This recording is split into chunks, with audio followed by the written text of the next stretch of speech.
नमस्कार मित्रों, मैं हूं डॉक्टर अजीत सिंह। आप देख रहे हैं रिपब्लिक एजुकेशन। मित्रों, आज की वीडियो में हम जियोग्राफी विषय से संबंधित 20 क्वेश्चन इम्पॉर्टेंट सॉल्व करेंगे, जो आपकी विभिन्न प्रतियोगी परीक्षाओं के लिए समान रूप से उपयोगी होगा। तो आइए मित्रों, हम समय को नष्ट न करते हुए क्वेश्चन को सॉल्व करते हैं। इसी क्रम में पहला क्वेश्चन है, भारत के लगभग मध्य भाग से होकर गुजरने वाला प्रमुख अक्षांश है मकर रेखा, कर्क रेखा, आर्कटिक वृत्त, भूमध्य रेखा। साथियों, भारत के मध्य भाग से होकर गुजरने वाला प्रमुख अक्षांश कर्क रेखा है, अर्थात 23.5 डिग्री नॉर्थ अक्षांश। यह भारत के 8 राज्यों से होकर के गुजरता है: मिजोरम, त्रिपुरा, पश्चिम बंगाल, छत्तीसगढ़, मध्य प्रदेश, गुजरात, राजस्थान तथा झारखंड। तो इस प्रकार से साथियों, इसका करेक्ट आंसर ऑप्शन बी हो जाएगा, कर्क रेखा। अगला प्रश्न है, मैत्री और दक्षिण गंगोत्री नामक भारत के शोध संस्थान निम्नलिखित महाद्वीपों में से कहाँ स्थित है? Africa, Antarctica, Europe, Australia. मैत्री, दक्षिण गंगोत्री तथा भारती नामक भारत के शोध संस्थान अंटार्कटिका महाद्वीप पर स्थापित किए गए हैं। इनमें दक्षिण गंगोत्री सेंटर को अब बंद कर दिया गया है। तो इस प्रकार से साथियों, इसका करेक्ट आंसर ऑप्शन बी अर्थात अंटार्कटिका हो जाएगा। अगला प्रश्न, भूदृश्य पर जल, पवन एवं हिम जैसे विभिन्न घटकों के द्वारा होने वाले क्षय को कहते हैं? अपक्षय, संघर्षण, अपर्दन, अपघर्षण। तो मित्रों, भूदृश्य पर जल, पवन एवं हिम जैसे विभिन्न घटकों के द्वारा होने वाले क्षय को अपर्दन कहा जाता है। यह वह प्राकृतिक प्रक्रिया है जिसमें चट्टानों का विखंडन होता है। अपर्दन के प्रक्रमों में वायु, जल, हिमनद और सागरीय लहरें प्रमुख हैं। इस प्रकार से मित्रों, इसका करेक्ट आंसर ऑप्शन सी हो जाएगा। अगला प्रश्न है, संसार में प्रचलित रोपण कृषि की सही विशेषता का चयन निम्नलिखित में से कीजिए। ऑप्शन ए, यह कृषि मध्य अक्षांशों के आंतरिक अर्ध शुष्क प्रदेशों में की जाती है। ऑप्शन बी, इस प्रकार की कृषि में भूमि का गहन उपयोग करने के लिए कृषक अपने पूरे परिवार के साथ लगा रहता है। ऑप्शन सी, इसमें प्रति एकड़ उपज कम होती है। ऑप्शन डी, यह वाणिज्यिक प्रकार की कृषि है जो विस्तृत क्षेत्रों पर की जाती है। तो साथियों, संसार में प्रचलित रोपण कृषि व्यापक पैमाने पर की जाने वाली वाणिज्यिक कृषि है। इसका मुख्य उद्देश्य आर्थिक लाभ अर्जित करना होता है।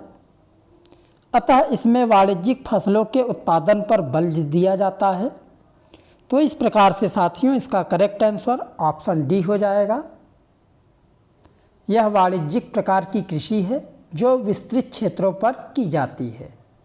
अगला प्रश्न है, निम्नलिखित में से किस क्षेत्र को विश्व का फलोद्यान कहा जाता है? भूमध्य सागरीय क्षेत्र, ऑस्ट्रेलिया में क्वींसलैंड, दक्षिण अफ्रीका का ऑरेंज क्षेत्र, भारत की कश्मीर घाटी। भूमध्य सागरीय क्षेत्र को विश्व का फलोद्यान कहा जाता है क्योंकि यह क्षेत्र रसीले फलों यथा नींबू, संतरा आदि के उत्पादन के लिए विश्व प्रसिद्ध है। इस प्रकार से मित्रों, इसका करेक्ट आंसर ऑप्शन ए हो जाएगा। अगला प्रश्न है, कौन सा जलकाय अंडमान द्वीपों को निकोबार द्वीपों से अलग करता है? 6 degree channel, 8 degree channel, 9 degree channel 10 degree channel. तो साथियों 10 डिग्री चैनल जलकाय अंडमान निकोबार द्वीपों से अलग करता है। यह बंगाल की खाड़ी में स्थित है। यह एक अक्षांश रेखा भी है। 9 डिग्री चैनल लक्षद्वीप व मिनिकॉय के मध्य है। 8 डिग्री चैनल मिनिकॉय एवं मालदीव के मध्य स्थित है। इस प्रकार से साथियों इसका करेक्ट आंसर ऑप्शन डी हो जाएगा, 10 डिग्री चैनल। नेक्स्ट, मार्मुगाओ बंदरगाह भारत के किस राज्य में है? गुजरात, ओडिशा, महाराष्ट्र, गोवा। तो मित्रों मार्मुगाओ बंदरगाह भारत के गोवा राज्य में स्थित है। यह गोवा का मुख्य बंदरगाह है। यह बंदरगाह पश्चिमी घाट में स्थित है जो व्यापारिक रूप से भी महत्वपूर्ण है। इस प्रकार से इसका करेक्ट आंसर ऑप्शन डी यानी गोवा हो जाएगा। अगला प्रश्न, निम्नलिखित नेशनल पार्कों में से किस एक की जलवायु उष्णकटिबंधीय से उपोष्ण, शीतोष्ण और आर्कटिक तक परिवर्तित होती है?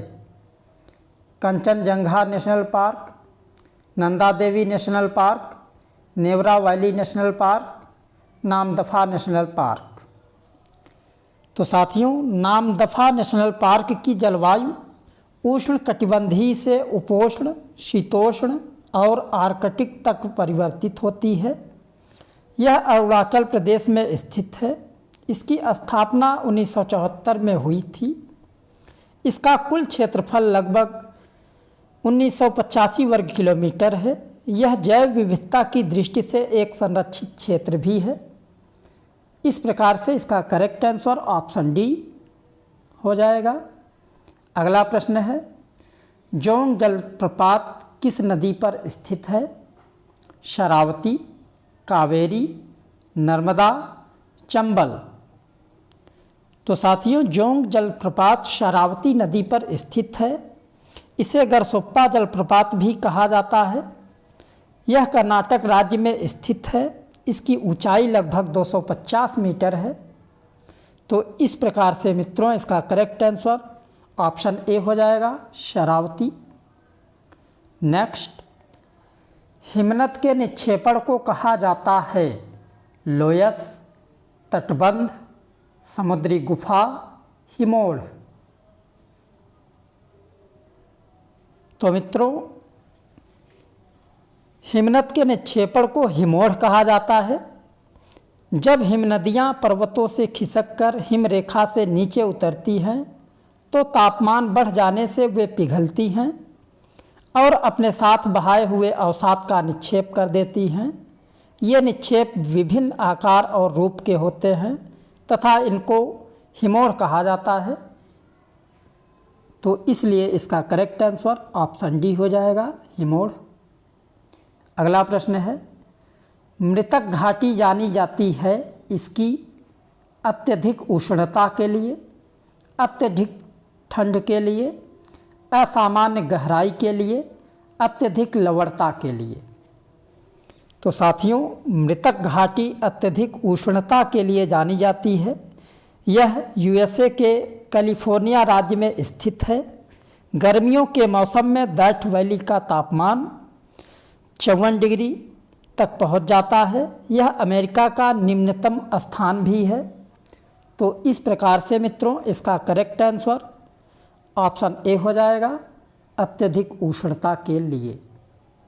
अगला प्रश्न है, खरीफ फसलों के लिए किस तरह के मौसम की आवश्यकता होती है? गर्म और नम, गर्म और शुष्क, ठंडा और नम, ठंडा और शुष्क। तो साथियों खरीफ फसलों के लिए गर्म और नम मौसम की आवश्यकता होती है। खरीफ की फसलें जुलाई में बोई जाती हैं तथा अक्टूबर में काट ली जाती हैं। जैसे चावल, मक्का, बाजरा, कपास, मूंगफली इत्यादि खरीफ की फसलें हैं। तो इस प्रकार से इसका करेक्ट आंसर ऑप्शन ए हो जाएगा। अगला प्रश्न है, सूची फर्स्ट में फसल दी गई है, और सूची सेकंड में राज्य दिए गए हैं और जिसका मिलान करना है। तो आइए मिलान करते हैं।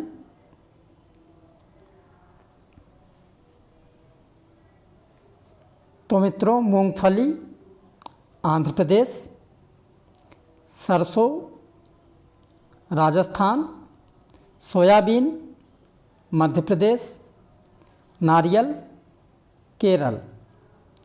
तो इसका उत्तर कूट के हिसाब से देना है। तो इस प्रकार से साथियों इसका करेक्ट आंसर ऑप्शन सी हो जाएगा, 1 2 3 4।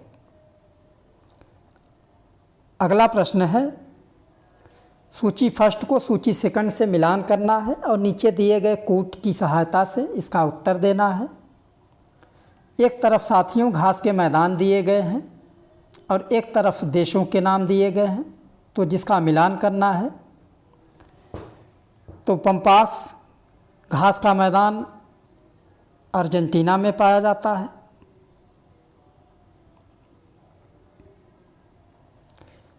पुस्टाज हंगरी, वेल्ड दक्षिण अफ्रीका, डाउन्स ऑस्ट्रेलिया। तो इस प्रकार से साथियों इसका करेक्ट आंसर ऑप्शन ए हो जाएगा। नेक्स्ट, निम्नलिखित में से कौन सा एक सही सुमेलित नहीं है। तो मित्रों, एक तरफ खेती दी गई है और दूसरी तरफ खेती का नामकरण है। तो आइए देख लेते हैं। फूलों की खेती फ्लोरिकल्चर, फसलों की खेती एग्रोनॉमी, सब्जियों की खेती हार्टिकल्चर, फलों की खेती पामोलॉजी। तो मित्रों, विकल्प सी सुमेलित नहीं है। हार्टिकल्चर में फल, पेड़ तथा फूल आदि सभी पादपों को उगाया जाता है। तो इस प्रकार से इसका करेक्ट आंसर ऑप्शन सी हो जाएगा। अगला प्रश्न है, मसाई निम्न में से किस देश की जनजाति है। Kenya, Germany, Australia, Bharat. तो साथियों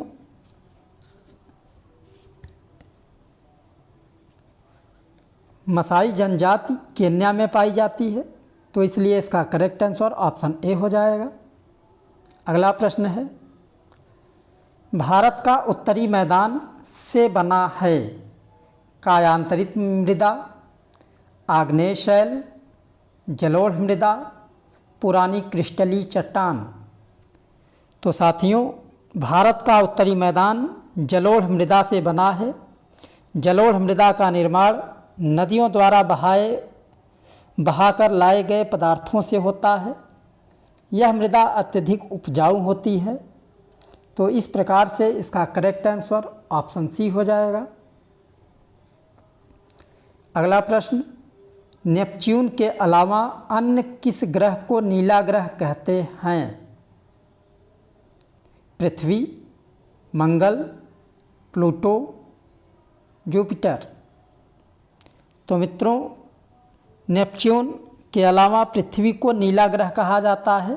मीथेन गैस की अधिकता के कारण वरुण ग्रह को हरा ग्रह भी कहते हैं। तो इस प्रकार से इसका करेक्ट आंसर ऑप्शन ए हो जाएगा। नेक्स्ट, टुंड्रा है पर्णपाती वन, उष्णकटिबंधीय वन, शीत मरुस्थल, गर्म मरुस्थल। तो साथियों टुंड्रा एक शीत मरुस्थल है। यह ध्रुवों के आसपास विस्तृत है। यहाँ तापमान अत्यंत कम होता है, जिसके कारण वनस्पतियों का अभाव भी पाया जाता है। यहाँ काई लाइकेन वृक्ष पाए जाते हैं। तो इस प्रकार से साथियों इसका करेक्ट आंसर ऑप्शन सी हो जाएगा। तो साथियों आज की क्लास में इतना ही। इतना समय देने के लिए आपको बहुत बहुत धन्यवाद। यदि आप हमारे चैनल पर नए हैं तो वीडियो को लाइक करें और चैनल को सब्सक्राइब करना न भूलें। धन्यवाद।